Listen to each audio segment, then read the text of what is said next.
It's that time of year when things feel a little lighter and brighter. Sci-Fi, which will always be the Sci-Fi Channel to me, knows what kind of year we've all had and decided to bring us something to lift our spirits. It's a little movie called Letters to Satan Claus.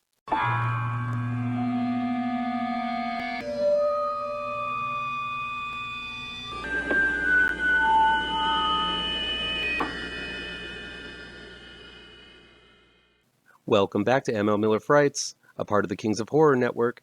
I'm ML Miller. While you might be watching this video on the Kings of Horror Network, I urge you to click over to my ML Miller Frights page and give it a like, share with your buddies across the electronic superhighway, click subscribe to this channel, and don't forget to ring that bell for notifications.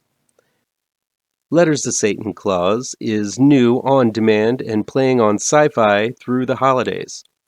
It's directed by Emma Jean Sutherland and written by Michael Zara. Holly Frost, played by Karen Knox, is a career-minded reporter who is looking at a chance to be a head anchor, but that's only if she takes an assignment to report from her hometown of Ornaments, USA, one of the jolliest places on earth for Christmas. Holly hasn't been back home since she was young after a moment of tiny dyslexia resulted in a letter not being sent to Santa, but to Satan instead. This resulted in the death of her parents. Since then, Christmas has not been Holly's favorite holiday, and returning to her hometown dredges up all kinds of bad memories and feelings. To cope with all that holiday cheer, Holly gets wasted and writes a hate letter back to Satan, unleashing his unholy fury on all of those who take part in the holiday festival to beat all festivals. Will Holly be able to save the Christmas festival in time? And is it possible for Holly, while wading hip-deep through body parts, warped holiday decor, and demons, to find love, happiness, and relight her Christmas spirit? The gimmick of Letters to Satan Claus is that it's made to look like your typical Hallmark Lifetime Christmas movie. It's got the career-focused single woman who doesn't have time for a relationship returning to her hometown and attempting to find what she needs to fill the hole in her heart. Of course, there are a few hunky and available guys that she either used to have a relationship with or always wanted to have one with.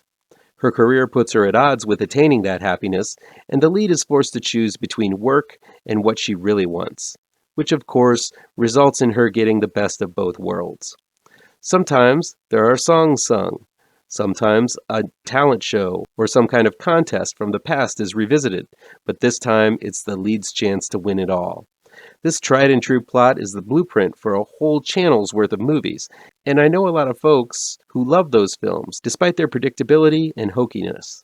Letters to Satan Claus taps into that familiar plotline and simply injects some horror elements and ends up pairing the two genres remarkably well. Just as Hallmark Lifetime films are set up as a bunch of obstacles for the lead to hurdle on their path to happiness, this film simply makes those obstacles horrifying. All of the cliched characters, such as the gay friend, the daughter of the love interest, the estranged sister, the school crush, and the lead's female competition in school, are present and accounted for, and also picked off one after another in comedic and gory ways. Now, I wouldn't call Letters to Satan Claus one of the scariest films I've ever seen. It's not the goriest either.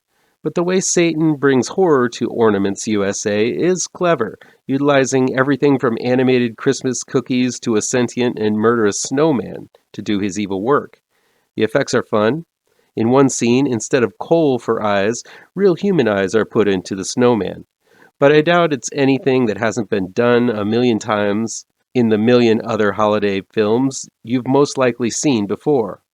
Still, what makes Letters to Satan Claus special is that it's an utterly likable movie.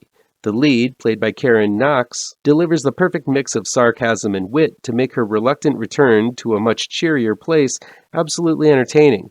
Knox's quick delivery and off-kilter facial expressions make her fearless in that she isn't afraid to make herself look like an ass. Still, I believed her path to eventually believing in the spirit of the season the longer I went with this character. The way she reacts to the chipper populace of Ornaments is fun, but she's able to make her character change in believable and fun increments, making her character's journey relatable and endearing. One of the things I think this film would have benefited from is if it would have gotten some more recognizable actors who have appeared in other Hallmark Lifetime movies. Maybe a Melissa Joan Hart or a Lacey Chabert to star in the film to make it feel more like a believable movie of this type.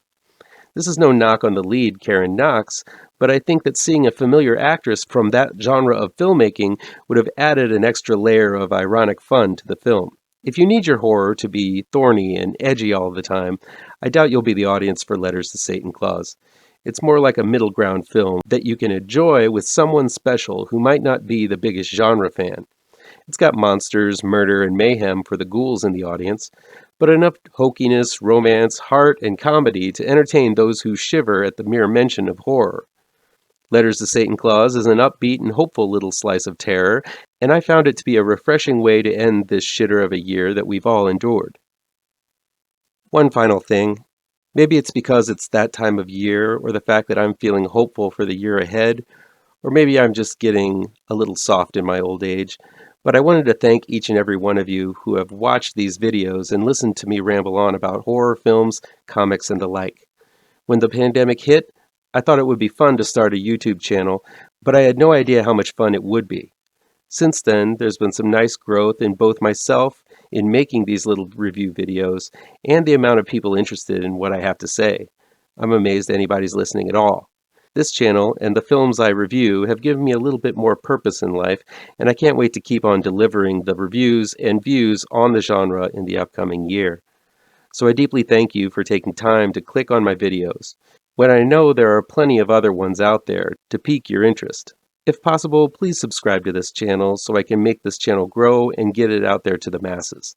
Take a second to share and like this video with others who you think might take an interest in it. You know how YouTube works. I want this channel to be successful and continue as long as I can. So please take a second to show your support.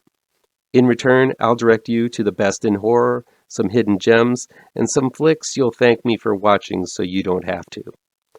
Warm holiday feels, Merry Christmas wishes, and happy ho-ho horror to all. Thank you so much for your time, and take care.